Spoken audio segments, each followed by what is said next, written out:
Damn.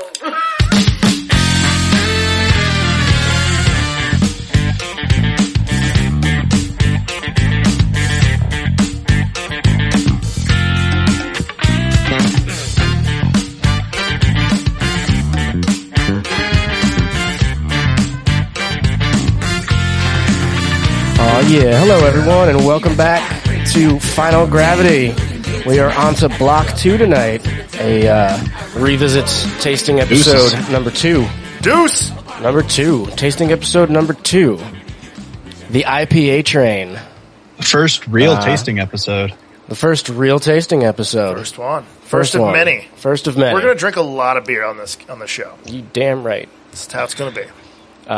Before we get into tonight's Shit, I show, thought this was a wine podcast. Oh man, I'm in the wrong book club. Wrong book club. Before we get into tonight's episode, I just want to take a minute and give a huge shout out to Brix Bottle Shop in Kalispell, Montana, for providing the wonderful beers that we will be drinking on this evening's tasting episode. Thank you, boys. Thank you, Brix. Head down to Brix. Hallelujah. Go see my buddy Ray. Raymond will hook you up and help you find the best beers that you are looking for in his selection. Great selection of like West Coast stuff. Damn good selection in the Valley. It is Yeah. one of the best in the Valley. Yeah, some stuff you can't get at the gas stations and grocery stores. So go to Brix. Go to Brix. Go to Brix, get a good beer. Don't shake their hand until this is all over. But then, shake their hand. Air fives, people. Air fives. Oh. All right, Josh, take us away, man. Yeah, so do this first thing. real tasting episode. Oh, shit, did I freeze again? You're not moving. You're not moving. Okay, wait, I'm back. there All you right, are. here we go. All right, he's back. Not the best internet connection down in my camper, you know. But before we dive into tasting things, I'm just going to bring this up real quick for everybody to see. So this is a tasting episode. It's going to be pretty straightforward. We're tasting 3 beers over the course of the episode. And we're going to be going kind of off of this template of a tasting sheet. So if anybody's out there and you want to do your own tasting stuff, you can grab something like that. Super simple. It just gives you a general guide so you can follow it and know what you're doing the whole time. I'm using mine. Yep. I actually have that on my computer and then a horribly scribbled out piece of paper instead. It looks like your system's a little bit less complicated because it looks like it's just a series of, how do I feel about this 0 through 5? Yeah, a little bit. Which is way easier. There was a lot going in. It's a good guide. So first beer we are going to be sipping tonight. Well, actually, I guess real quick, what did you guys bring as palate cleansers? Oh, the palate cleanser was 10 Barrels Joe IPA. That's what got me ready for the show tonight here. I was sipping on a little bit of Orion's Belt Homebrew, and now I've got a Hop Valley Bubble Stash. Ooh, I am just finishing up a Rogue Cold Brew IPA. Get the night started off right. Get a little pep in my step. Shout out. Because Lord Shout knows out. I always need more of that. So, first beer tonight we are diving into is going to be the Founders Unraveled IPA. Is a juicy India Pale Ale. And I guess tonight it's almost more of a hazy IPA night. All the IPAs that we managed to get were hazy because that is the craze that is sweeping the nation as of late. Luckily, this one is not. According to the description, it pours clear, which will be nice. A nice little change up. Sweet. It's just a juicy IPA, not a hazy IPA. Mm-hmm. I think it's trying to hit those. This one measures in at a 6.6 ABV and a nice 50 IBU. Then CJ, I see you've already poured a little bit, so why don't you start us off talking about a little color? Oh, I dived right in. I'm taking a look at it. It is not in any way, the clarity is not in any way what you'd consider to be the quote-unquote hazy definition of beer these days. A little bit of chill haze, straw golden color. Looks great. I've got a head that's sticking around. Mm-hmm. Dissipated a little quickly. And the aroma's really nice. I mean, it definitely smells like a Founders beer to me, and they do good work.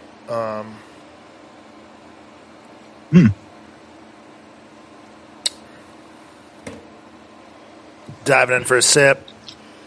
I don't know. I think this is the can that we couldn't find a packing date on. or I don't know how to read that code. Oh, 211. Okay, so 211. No, if I'm reading that right, that's a very old can. I'm going to go ahead and say I'm not reading that packing code right. It's got a little oxidation on it. It's got a little staleness, but overall, that's a really, really good IPA. I would agree. Yeah, the initial pour, the head was there, and it kind of dissipated really quickly, but a nice little swirl to kind of bring it back up is kind of seems to be holding on the head retention pretty good now, and it's opened up. The aromatics on this beer are crazy, too. Yeah, it's got a lot of nose. Yeah, I get a lot. It definitely does say canned on 211. It says 211, but then I'm trying to read the year behind it, and it would appear as though the year is reading 2004, but maybe that's just 20. That's what mine says, the number of times they packed on it, too. So if it's 211, we're 21120, and then the serial number is probably the 0482 something. So at very best, we're still drinking a can that we're sitting on. What day is it? It is May 18th. 5/18. Okay. So 3 months. 3 months. 3-month-old can for sure. So there's going to be, no matter who's packaging it, they're going to display some of that shit.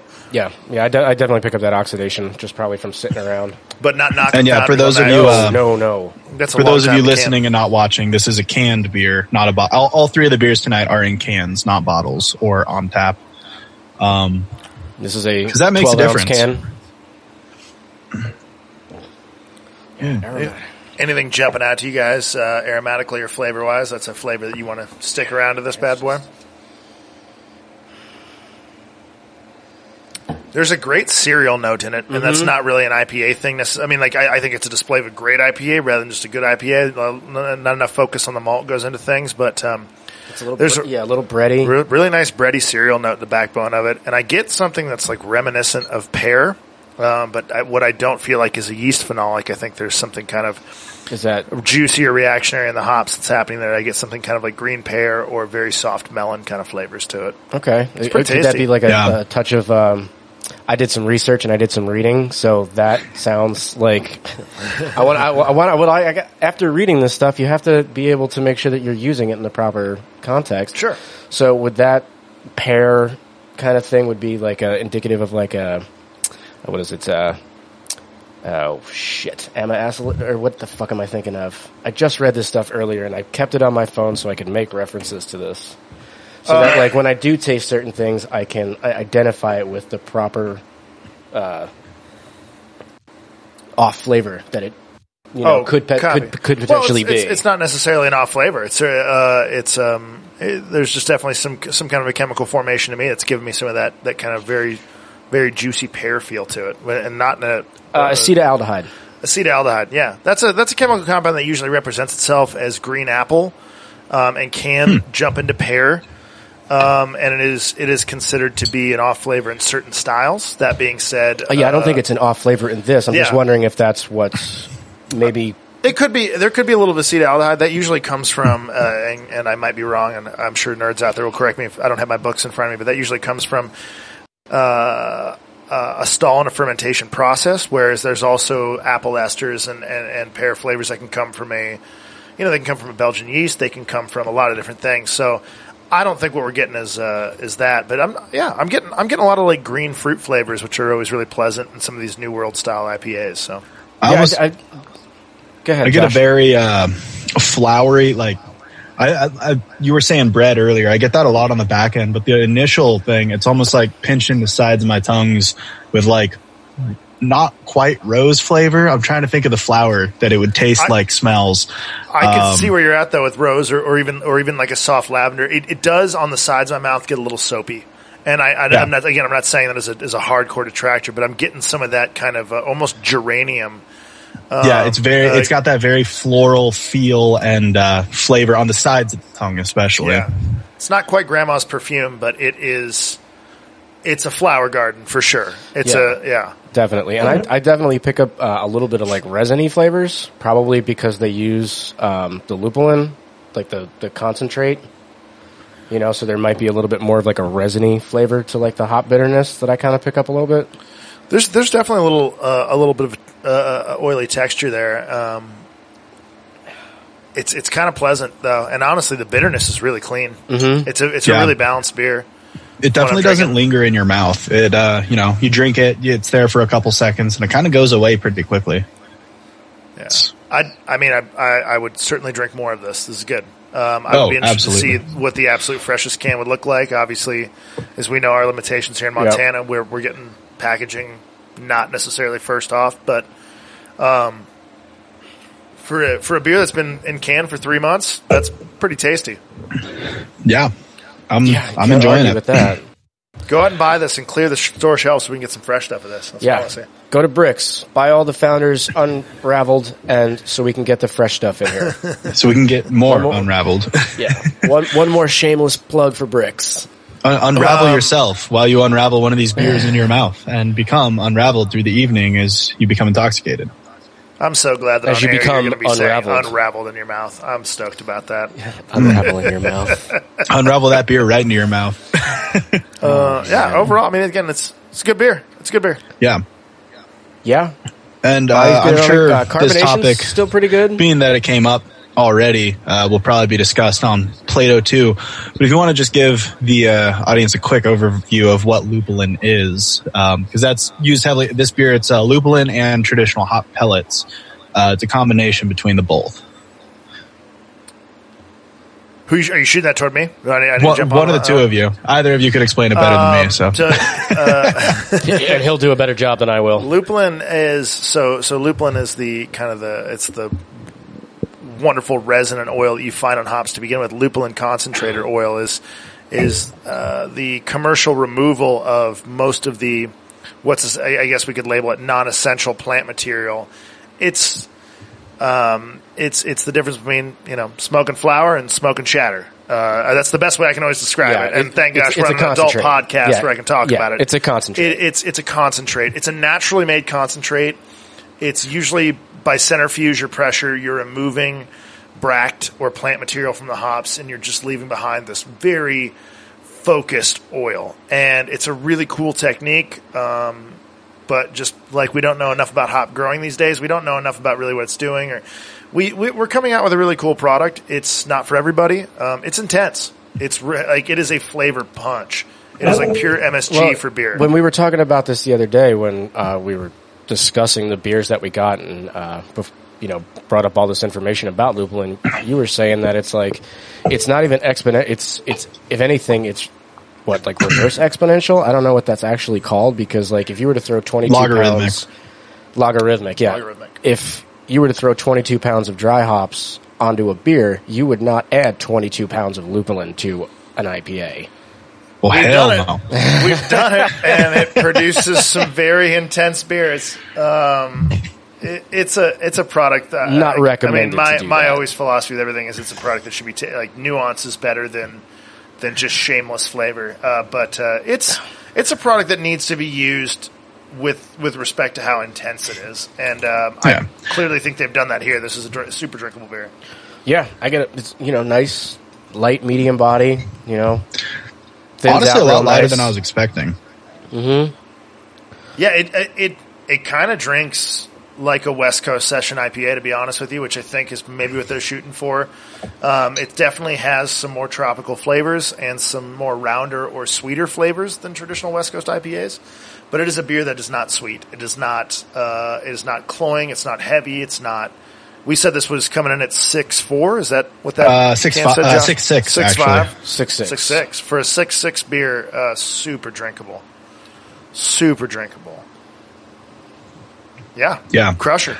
Yeah. Great beer if you can get a fresh can of it. Absolutely. And that's hard. It's hard. It's the way it is. It's just the way it is. That's just life. And for a can that's sat on the shelf for the last 3 months, it's good. The packaging right there, since it held such good carbonation for 3 months sitting on a shelf in a store at 65 degrees to 70 degrees. Right. You know what I mean? They're well done, founders, on your packaging. Yep. Amen. Definitely. Hard work, beer packaging. Gotta love modern technology. Modern tech. All right, little palate cleanse, and then move on to number 2. Oh, I'm still trying to finish this can real quick. In 1 sec. Uh-oh. All right, I'm going to go. I'll go load up ours. Yeah, we split ours. No, But we'll finish the other I see how it is. three. Get me drunk. No. Post-coitus.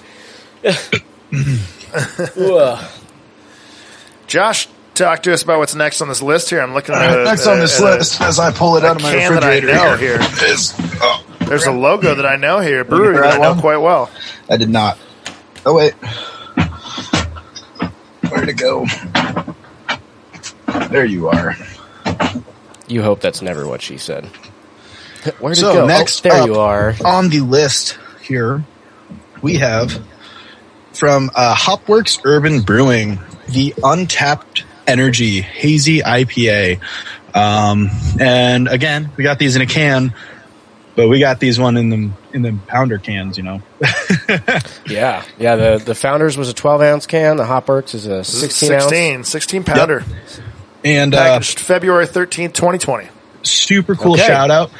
This So beer is actually Salmon Safe certified.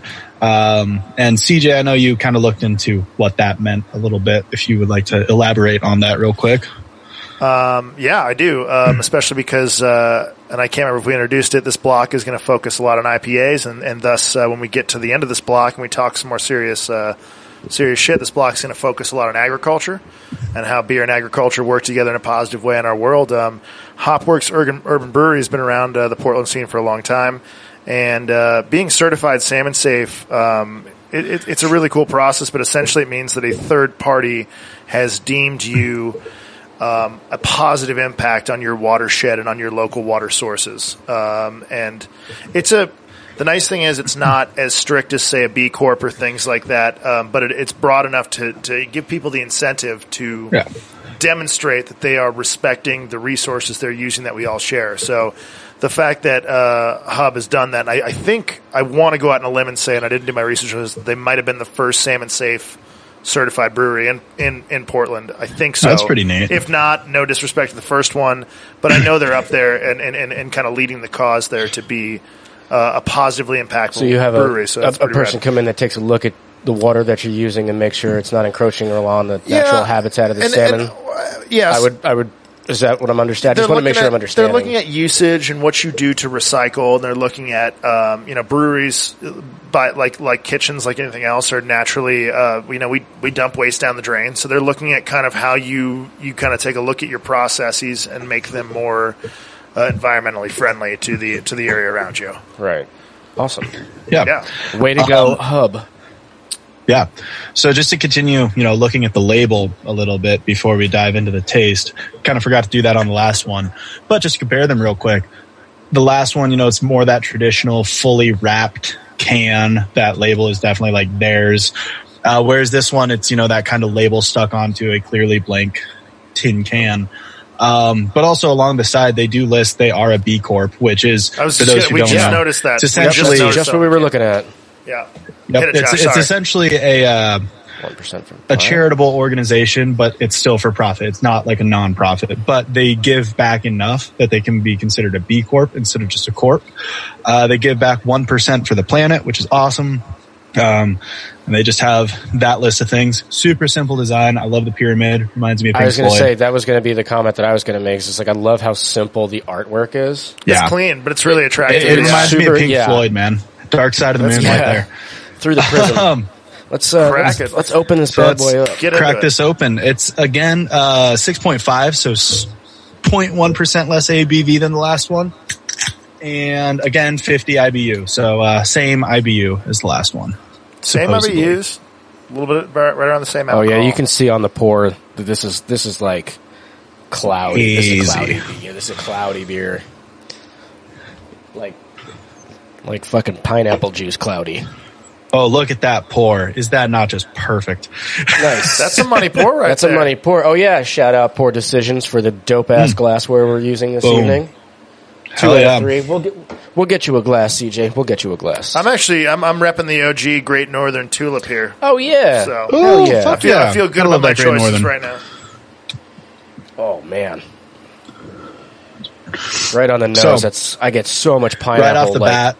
Pineapple significantly juice. hazier than the last one. Yeah. It's got that nice, IPA color. Yeah, That's an unfiltered IPA with probably some Crystal 15 or something, and it's a really beautiful color, like kind of a muted orange color, dude. It's pretty great. I'm gonna let you guys talk more about the smell of these because my nose is still fucked up from skunk. So, oh yeah, your poor dog. That is right. Poor Kona. For those listening, brief synopsis for the listeners. Mother's Day morning at about 4 a.m., my dog got sprayed by a skunk. So, happy Mother's Day to all the moms out there that just passed us by last week. But yeah. My nose is still shot. Another wonderfully aromatic beer. This is I just like pineapple juice. So much pineapple juice right on the nose. Yeah, tangerine for sure. Tangerine. So much pineapple juice right on the sip too. Oh yeah. Oh, hey, that is wow. I was not expecting a taste like that based on the nose. The taste to me actually hits me very much classic West Coast with a lot of grapefruit and a lot of pithy rind and a lot of citrus peel. The nose is very juicy, very tropical. Heavy tangerine to me. I see where you guys are going with the pineapple. I get something even more reminiscent of like guava juice or like, and almost when you go to the store and you get like those like fruits, like prepackaged fruit smoothies, just like that kind of eruption of like very like pureed fruit. See, I think it's interesting you say guava because that's like my favorite juice in the world. I will kill somebody for fresh squeezed guava juice, especially living here on the mainland. I will murder. I don't taste guava in this one though. You don't? Okay. No, but I do. I and that might be because your nose is all skunked out. That but could very well be. This is like one of those drinks that you get on an island. That's like the combination of like guava, mango, pineapple. Yeah, it's got a fruit cocktail kind of feel to it. 100%. This is palm trees and ocean breeze, baby. Oh, yeah. Sugary, very sweet macerated fruit. Mm-hmm. I really like I'm really enjoying the aroma on this beer a lot. I was expecting wish I was too. It's actually got a pretty thin body, honestly. Like the founders actually had more of a viscousy mouthfeel. Like this kind of, I get a little thinner on the body. The founders had like an oily mouthfeel, but it finished very quickly. This to me lingers longer. So the body is less, but I'm getting a longer generation of flavor on my palate too. Mm-hmm. Is my personal feeling. I was saying on the last one where it kind of went away after a few seconds. This one definitely, it's been probably a good 15 seconds since my last sip, and it's still very much in there. Yeah, I will say also, I can taste this one a little longer afterward. Yeah. As an interesting note, though, they're both rated at a 50 IBU. I think the Founders was definitely more bitter, in my opinion, than this one is. It was.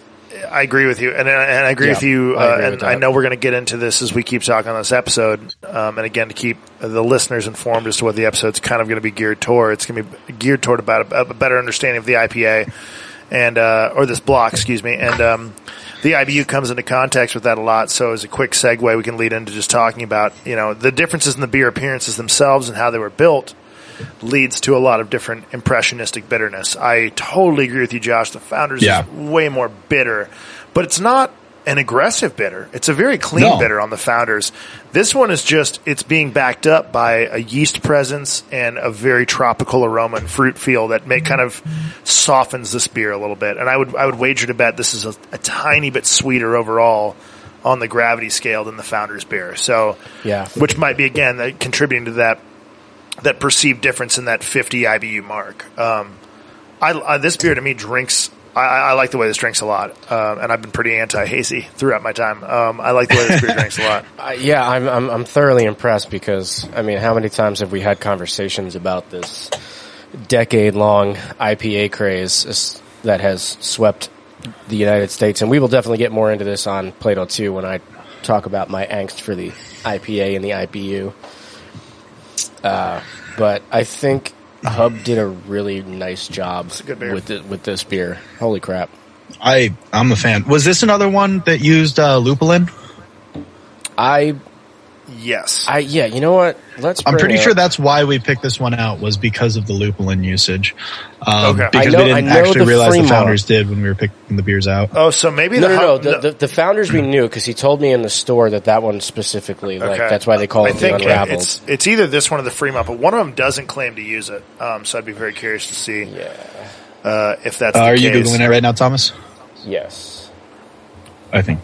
If you guys want to finish up with your tasting notes, I will find our. I would say peach, the Founders, definitely white peach. Oh, I froze. You froze up, man. I froze up on this side too for a minute. It's kind of it's probably because I'm using tech the internet. issues. We'll be. Can you still hear me though? Oh yeah. Okay, cool. I'll keep talking.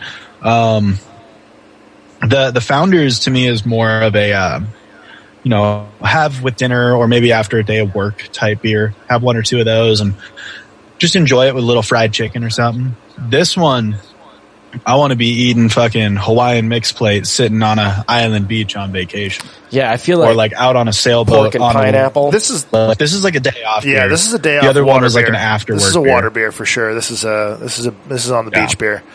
I agree with you. Yeah. This is I'm digging this. I liked the Founders a lot more before I drank this. This is something that it's not cloying or sweet like a lot of the hazies tend to go for me. It's actually finishes still relatively dry and it's pretty drinkable and I'm into it. Again, slightly older can, so how cool would it be to see this beer about as fresh as could be? But what was the date on this can? This was February 13th, 2020. So we're still looking at a few months in the package here. Come on. I remember it being very difficult to find the specs on this beer, even on their website. I want to say this was pretty much a one-off here. Okay. This one was one, I had all these open and then my computer crashed right before we started recording. But this one, I found more information on this one on Untapped than I actually did on their website. Okay, I'm gonna jet back here then and find the Untapped site because here we go. Untapped. Although I don't remember it saying anything about lupulin on Untapped, so no. I could have just been making that up. Not yeah, actually. I think the Fremont and the Founders were the ones that had the lupulin in it. Okay. Yeah, that could very well be. I want to check on Tap too because I want to see if they list the hop content that was used for this beer. I'm going to go ahead and say I doubt it, but there might be a few untappers taking stabs at guessing. Generally, if you're going to list your process, you're going to list it on your own website. Yeah, it's true. All right, I'm closing out of this website because things are getting laggy. There we go. Laggy. There we go. Now we're better. Yeah, I'm still frozen, but I mean, it's a podcast. As long as people can hear me, that's the most important part. Well, I mean, have you tried turning it off and on again? No, I'm just kidding. No, but if you turn the video down at the bottom where it says start video or turn video off, if you flip that, you might be able to get your camera to come back to life. Because, man, we still got one more beer to drink, and people are going to want to see your facial expressions. No, it's the computer itself is frozen, or not the computer, but the program, because my mouse is doing the little spinny wheel thing, and if I scroll around on top of it, there's nothing else coming up. What's weird is you guys are still moving for me, but I'm frozen. So I don't know. Weird. Hopefully it comes back sometime soon. Otherwise, people just get to look at me making a weird fucking face for a while. You know what? I got a better idea. We're going to take a musical break. Musical break. We're going to go. Musical break. We're going to figure out some tech stuff. I know we've been letting you guys preview some of the 20 Grand album. I hope you've been enjoying it. Go to their Spotify, their Apple. Go check out their stuff. Great local band out of Whitefish. If you like funk music, check that shit out. But now, another local band, good friends of ours, Badger Hound, just released a new album. So I'm going to throw on some of their shit while we figure out our tech issues. Hang on. I should probably have had this queued up. Yep, I'm failing hard right now. Okay, here we go. I believe in you. You're doing better than my computer is, man. Well, it's the program, dude. I'm telling you, it's the program. All right. No, it's Zoom for sure. Fuck you, Zoom. Sorry, Zoom. You can suck it for a second. All right, y'all. There's a little bit of Badger Hound.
Musical break. We have gotten our technical issues figured out. Josh is You're here. Back with us. Oh, and I'm back in HD now too. Look at that. That's fun. Oh, you look good in high def. You look really good in high def. I try. You look better. You know what looks really good in high def? This hat. Oh shit. Oh yeah. Shameless plug. Always rocking that shameless plug. He did it. Notice the Corona bottle. Yes. I forget where we even were. Well, I think we were about through on the description for the Hub beer. We were wrapping up Hub. Everyone seemed to enjoy it pretty well. So I did actually. I really like this beer. And so chug the rest of the Hub, drink a quick palate chaser or cleaner, and then move on to the next one. I can't disagree with that. All right, bottoms up. Bottoms up. All right, hold on. I gotta get out a new tasting sheet, and then I will join you on the bottoms up.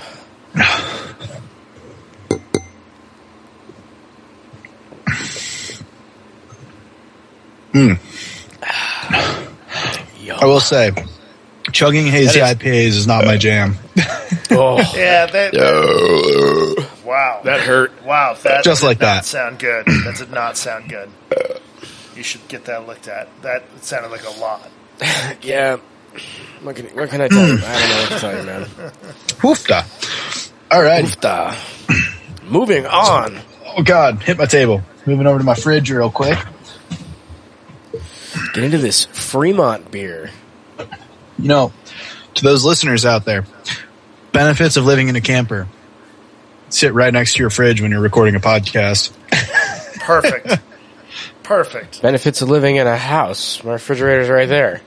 Yeah, but Josh is like ponied up next to it. Yeah. Oh yeah. Although when I was in an apartment, me and my brother bought a kegerator, and for the longest time we actually set it next to our couches. So when we were having like binge sessions on Halo 3 and Minecraft and shit, didn't even have to get up. All you did was reach over, flick the tap, refill your beer, keep playing. It's a motivating scenario. All right, so this next beer, this is the Fremont Headful IPA, or Headful of Dynamite. Let me say the full name. So this one is one where they actually do, it's a series of beers. They make them all just a little bit different. They just keep it going. This is number 19, right, Thomas?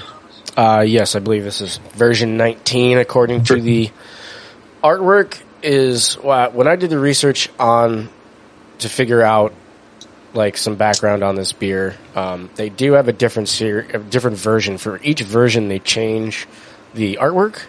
Okay. So it took a minute to kind of flip through the different versions of this beer to find the right or matching label, but I do believe this is the version 19. Cool. Did you happen to pull up the hops and malts that were used in this one? I failed to do that. Well, I had it up, and then I've got that. I've got that. You got that one, Siege? Yeah, I got that one. Cool. So while you're doing that, just a quick rundown on the beer. It is again a 16 ouncer instead of a 12 ouncer. This one is a 6.8% ABV, or 6.8% ABV. It doesn't actually list an IBU. It just says ACT, aka a crap ton.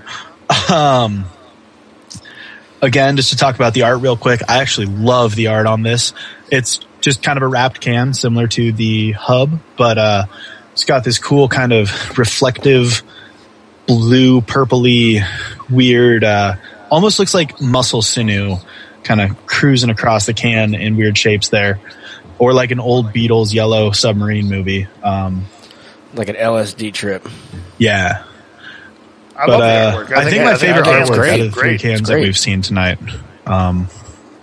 Just to give that rundown of the outside of it for those people who are, listening and not watching our beautiful faces on YouTube. Wow, completely different aromatics in the last two. So while I pour mine, if you guys want to start diving into the site and aromatics of it. Yeah, I put my nose into it, I put my eyes on it, and I've already taken a few sips of it. This is delightful. This is outstanding. Yeah. Josh, you wanted some deets on this real quick from the website. This is a beer brewed with 2-row pale malt, rolled oats, flaked wheat, white wheat, rice hulls with Chinook, Mosaic, and Yukonot, formerly the artist known as Equinox hops. 6.8%. Again, no IBU listed. Other than their very, very technical a crap ton. A crap ton, which kind of fits into our conversation about the IPA as a whole in a weird way in itself. This is... Again, a nice head. Just good head. Yeah, straw golden as opposed to that like off... It's not got the orange anymore. Yeah. This is right back to a very golden colored beer, but you cannot see through it. It's not milky by any means or heavy, but it's definitely a hazy IPA. The aromatic impression to me is a lot of that melon again, a lot of that very spiky tropical fruit, and there's definitely a pretty zippy pine note, and even kind of some. This is going to sound weird, but like when you have lemons sitting in your fruit thing that have gone overripe, they're not quite like rotten yet, but they're overripe and they're just starting to smell a lot. Like they're it's just a very full. Yeah, they're pushing flavor. Oil out through the rind. And tiniest bit of isovaleric acid too, tiniest bit of cheesy hops, but that actually is kind of adding to the like a gym sake kind of the danky note of this beer. Yeah, flavor wise, this is a very, very specific flavor. This reminds me of 3 years back, I think, 3 ski seasons ago. My brother and I made a mead. But what we did for the mead is we went and picked fresh pineapple or pine needles off of a pine tree. And then we broke them up so they get the oils out. And we just dropped them in the fermenter tank for the first month it was in there. And it was chugging along. And there was secondary on pine needles. Very intense pine flavor. Yeah. And, look, I just disappeared. It's all right. Just let it run, man. We see you. You're just not moving. He's not moving. My screen makes me look black. There's just nothing there. But as long as you can hear me, that's what matters, really. But yeah, no, it's just this super it reminds me of that really super month-old sitting in fermenting liquid pine flavor. I could see that. Yeah, I don't get nearly as much aromatic punginess. I don't mean pungent in a bad way, but that hub was just so strong in the aromatics with that fruit.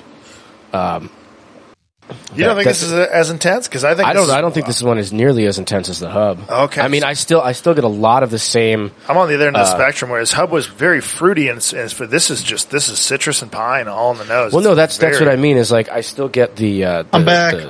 the juicy combination, that fruit medley that you were talking about, from the last beer, but it's not nearly as aromatically present, and I think that's because of the pine and the citrus notes that are in combination with it, so I don't see as much of that, super pungenty, papaya, pineapple punching you in the face. It's more it's a nice balanced aromatic with that lemon and that pine. Sure. You know? Sure. I mean, I get tons of clean citrus off this. I get tons of pine. I get tons of oily resin.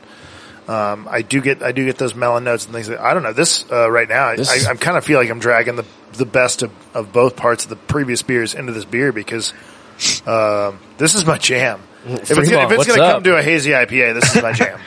This is how I like. This has flavors that can be associated with West Coast. This has flavors that can be associated with East Coast. Not really a big deal there, but it's still dry. It's got a yeast presence, but man, those hops are popping. Yeah, there's not a whole lot of ester or phenolic presence, which I would assume they probably just ran a Chico through this, or I don't know. I don't know if you could get that hazy with a Chico strain. Maybe. I mean, I'm not saying they couldn't, but well, with the grist combination of that malt, that the oats and the wheat, you might still be able to, because that's non-fermentable sugar that's just going to hang out, right? You remember like Capri Suns, right? Uh-huh. There was one like common ingredient in all Capri Suns, and that was pear juice, right? Like they all started with pear juice. It was just like pear juice concentrate was the first thing. No matter what, if you were drinking mixed berry or if you were drinking, apple orchard, whatever the fuck those flavors were, you were always drinking like pear juice that had been enhanced with certain things. Mm-hmm. And I think about that with yeast sometimes, where it's like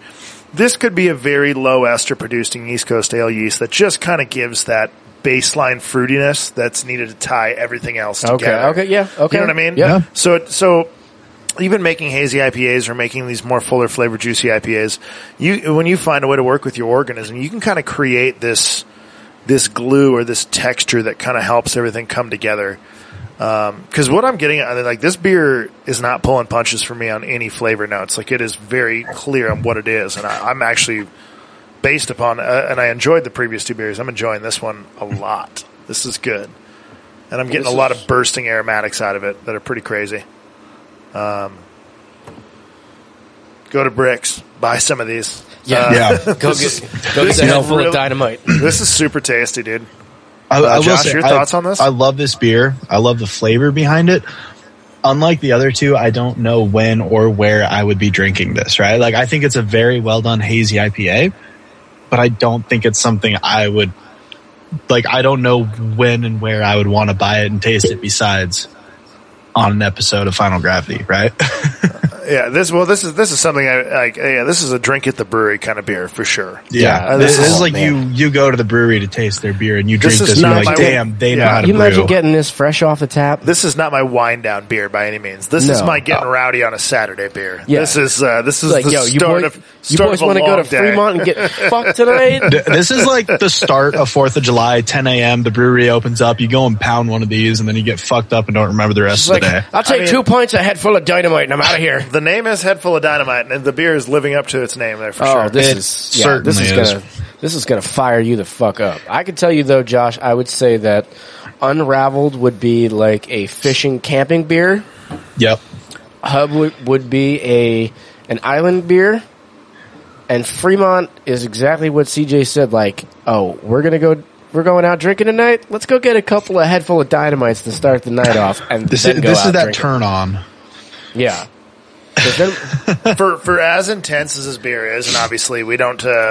We do have the option. We have one more can of this, but I like rarely when beers get into this intense level, especially in the IPA category. For me, I have trouble drinking more than one of them, and I'm a big beer enthusiast, but I have trouble drinking more than one of them. In the right mood, would reach for several of these. It's a very drinkable, it's hitting above its weight here in terms of flavor. It's a very big IPA. It's a balance, very intensity, like zippy IPA. But it's I because of how it finishes and how it lingers, I'm into it, man. I could drink a couple of these. Yeah.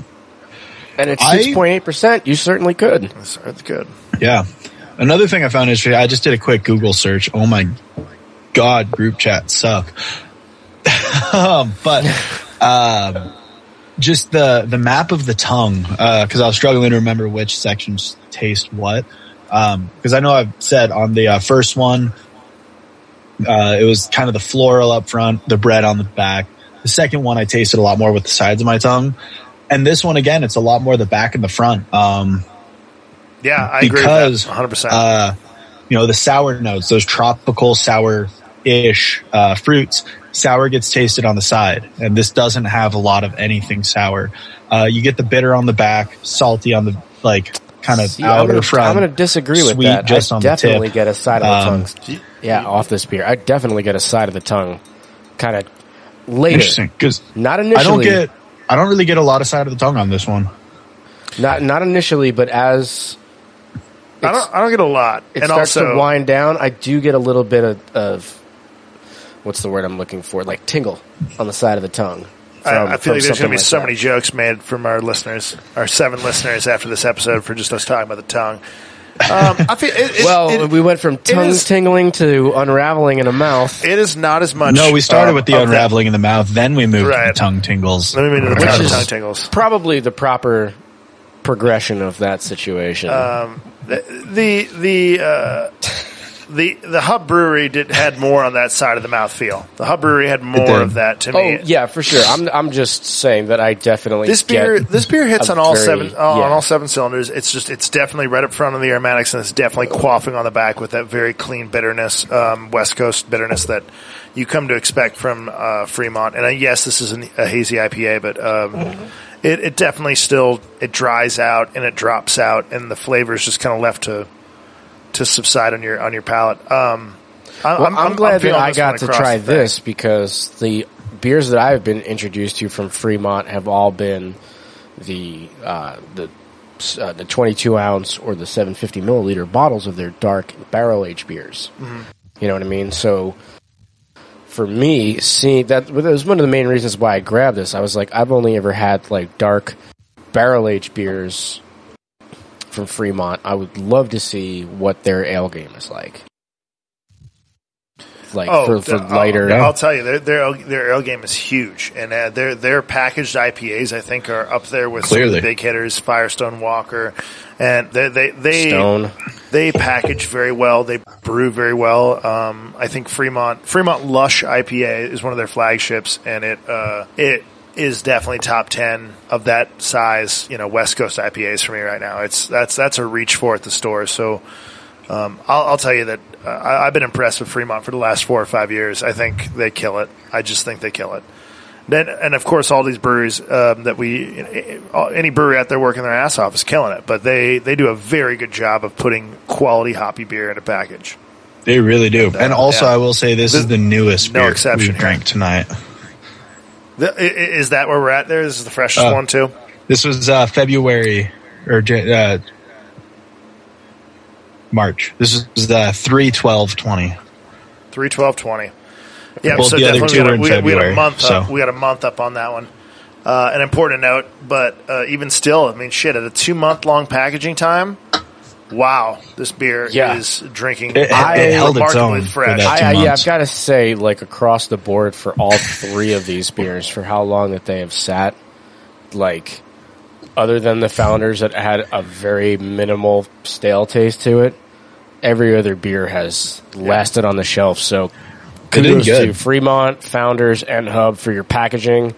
Well fucking done, because I know packaging is the most crucial thing when it comes to these big breweries. Like one little thing goes wrong and everything comes apart. Yeah, it's a very hard part of the brewing process. Oh yeah. Not a part that traditionally we ever expected to handle. No.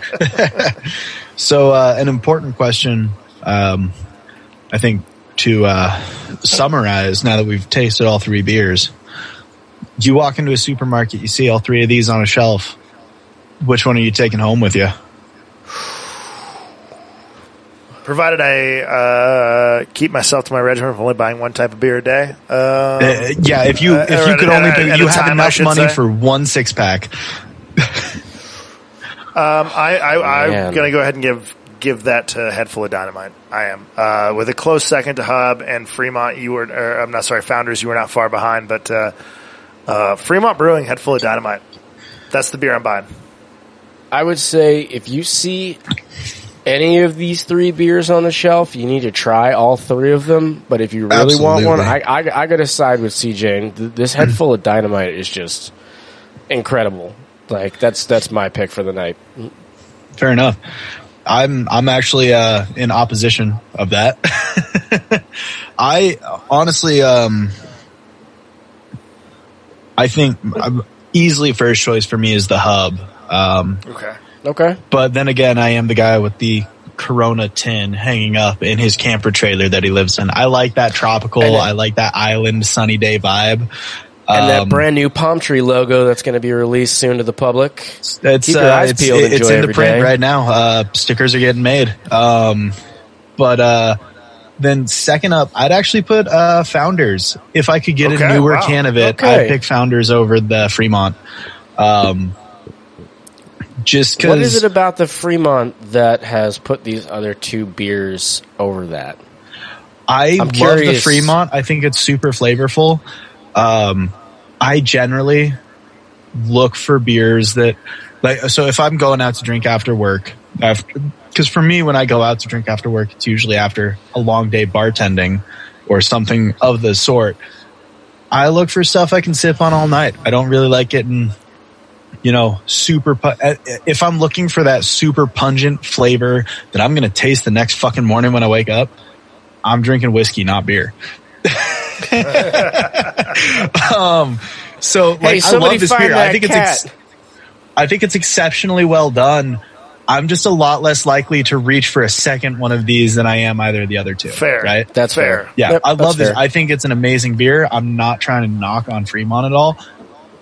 But out of the three of them, the one I'm least likely to grab a second one of. Yeah. This is why we're doing this. All of us are going to have different opinions on the beers that we're tasting throughout the evening. And please understand to everybody's listening too that tasting is subjective, and we could just sit down tomorrow and do the same tasting and change one factor about it, like give them to them all of us on blind, and we could have a totally different formulaic opinion of what we taste. Oh, absolutely. It's totally subjective.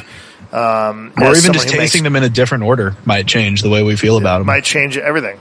Maybe not palate cleansing ourselves with our IPAs, but I'm still going to keep doing that. With a cold brew IPA, nonetheless, that could affect it too. Everything. Some of the best tasters I've tasted with have reminded me that even your emotions that day will affect the way you taste things. If you're going through a personal struggle, if you're feeling elated, if you just did a half gram of mushrooms, you're going to taste things different ways. Your palate is constantly changing and focused on the same things that every other muscle or reflex or resource that your body has is doing. I want to taste these blind. We should for practice. You should. I think tasting blind is. I'm sure I can get my dad to pour them all in different cups for me and make sure he remembers which is which. I would say this being a tasting episode, I'd happily jump out and just tell people that when you taste, it's better to taste with people, right? Because you can't always conjure up what you're thinking. So when Josh, when you jumped onto that floral aspect on the, I believe it was on the Hub beer, yep, that for me triggered something where I was like, okay, well, yeah, absolutely. I kind of see this soapy dynamic or this lavendery dynamic or this kind of very, geraniol is an oil that's present in a lot of hops that has that very strong floral aspect to it. But I might have not caught on to that had somebody else next to me not been like, oh, this is soapy. Okay, man, you get floral. You get that soapy rose, floral? I think rose was the description you brought up. Yeah. Which to me, again, was spot on because you say rose and then I jump on, oh, maybe lavender or maybe, all these different, California lilac. Eucalyptus. Yeah, I was going to say like lilac. Yeah. But, so when you're tasting, if you want to become a better taster, it is really important to taste other people. It's also really important not to take it too seriously. It's just beer. We're having a good time. I can't believe you guys don't agree with me. Right, Fuck you. There's no wrong answers. No, well, and a lot of people view wine tasting as a super, super serious, high level thing. And they like beer's beer, whatever. I taste beer. I drink beer. We all know how to taste beer. You can get super in depth with beer tasting. But I think one of the biggest things that helped me in learning how to taste beer was my old general manager at J-Dub used to run like a huge wine distributor. And every once in a while he would just sit down and we would do wine tastings together. Either just the two of us, the whole staff. Like he taught me how to taste wine. And now I really enjoy tasting wine. But so many of the times I'd be like, there's a flavor. And then like a coworker would be like, I taste plum. I was, fucking shit, it's plum. Yep. And now it's kind of the same thing with beer for me. I love until that you find yourself in a room process. with like pretentious tasters that are just like, do you get the subtle hint of weathered oak bark? It smells, it Shut tastes the like fuck I'm eating up. You boots do that not were worn in the taste- trenches in World War One. You do not taste, you don't even know what oak bark tastes like. Shut up. I've eaten oak bark before. Just these fucking idiots. Like, some of these people that just like, it's just like wine tasting seems to be, to me anyway, to be a little bit more pretentious than beer tasting. Well, I think like anything, it's been made more pretentious over the years. I do think there's something to be said about someone who can sit down and identify a beer, a wine, a spirit, or whatever down to its regional application and where it came from. That's pretty huge. And there are people out there who dedicate their lives to it and dedicate to tasting. Tasting to me, because I make the product and because I want my product to be the best, but I also always want to, remind myself to have a little humility. Tasting has to come with a little bit of humility too. Oh yeah. And when I taste with people, I encourage them to throw out the most random flavors you can find too, because I really think that if you're going to be humorous about it and say, oh, it tastes like a moldy pear. Well, okay, but let's talk about what a moldy pear tastes like, because there's a lot of things that connects to, and there's a lot of, things that you can learn just from a statement like that. You say, oh man, it tastes like shoe leather. Okay, well, let's dive into that for a minute. Visit that. Why does that taste like shoe leather? Even if you're as simple as it's floral. Right. Well, what Savory kind of flavors, flower? sweet flavors, fruit flavors versus citrus flavors. Are you talking about like a rose? Are you talking about a lilac? Are you talking about a fucking dandelion? You could be like all of the like autumn blooming, like with all the squash and everything that goes on during the fall. Like they have their own. If you could associate a too. flavor with a memory, man, that's just a whole new way of communicating what something's tasting like. And in that respect, when I drank that hub, I felt like I was back in the island on DR, like in like a pool with like a swim up bar, with a guy. That's the thing. I'm always chasing that island feel. That's why I got the Corona plaque. That's what I drink every day after doing yard work. That's why Hub's number one for me tonight. It's no wonder you went with the Hub as number one then. But that's what that beer reminds me of. Rad. Rad. Like I could be in a cabana on a beach with a woman in a bikini with a light breeze in the sunshine, and I will drink the shit out of that Hub all day long. Palm trees and ocean breeze, baby. Yeah, exactly. And it doesn't even look like a beer. From far away, someone's going to assume you're drinking some fucking like frozen mango shit. Yeah, that's true. So you can fool people just on the visual alone with the color of that beer. It was certainly the thickest beer we drank. Little fucking umbrella shade thing. Yeah, give me a little paper umbrella and a piece of pineapple. Fun fact: do you know why people put umbrellas in drinks? Keep the rain out. Nope. I don't have an answer for this. It's shade for your ice so it doesn't melt as fast in the hot tropical sun. Or you could just drink faster. You could also do that. That's my choice, but but yeah, no, that's why the umbrellas became a thing. It's shade for your ice. Yeah, because my ice is really worried about the heat. Well, we drank some good IPAs tonight, and I'm excited. We certainly did. Yeah. For the selection that I made without much input on the fly from everyone else in the group, because I was only able to get a hold of one person when I went to go pick up these beers, I think I did pretty all right. We did good. We are still, full disclosure, battling the difficulties of figuring out how to get craft beer into the hands of all of us, being several states apart. Yeah. And being in a very weird time where some of us are working, some of us are not, some of us are in communication, some of us are not. So we appreciate y'all's understanding that. We'd like to hold as official tastings as possible. And we did a damn good job this time around. I was stoked to drink beer with you guys again. First real official tasting, great. yeah. This was great. This was great. This was fun. It's fun to drink beer no matter what. It's very fun to drink the same beer with somebody and sit down and kind of try and start to get into it. And I think this is definitely the most professional beer tasting I've ever done on a podcast. So kudos to most professional beer tasting I've ever done on a podcast. And I haven't done very many podcasts, so yeah, me neither. Same for me. Actually, I'll take that back. Previous podcast, episode 2, Deschutes Brewery lineup. I think that rivaled this in professionalism. I think before things went sideways, that was. Well, I think the more we get into our own rhythm here, guys, too, like these tastings will get even more fun, a little more focused. This was damn good. I had a good time with it. Yeah. But yeah, Josh, you're right. The vertical flight of 5 Deschutes porters was pretty epic. That was a very epic night. I'm glad I'm really glad you got to join us for that too, CJ. I don't remember it, but I had a great time. I don't really. The only reason I remember it is because there's photographic evidence of the beers. Not even that we were present; they're just on my phone, so I know I was there. Well, let's cue that $20,000 and call it a good day on this tasting, huh? Thanks for joining us, everybody. The Viking Peaches in Bend, Oregon. CJ the Groovy Bear, your boy over at Backslope. Go drink his beer. And your man, Cousin T, Orion's Belt Brewing. We'll catch you guys one more on huge Plato 2. Shout out to Brix Bottle Shop. Yes, thank you for the beer. Brix Bottle Shop. Awesome, guys. We will catch you next go around on Plato 2 when we talk about the IBU perceived bitterness and the IPA craze of the last decade across the United States.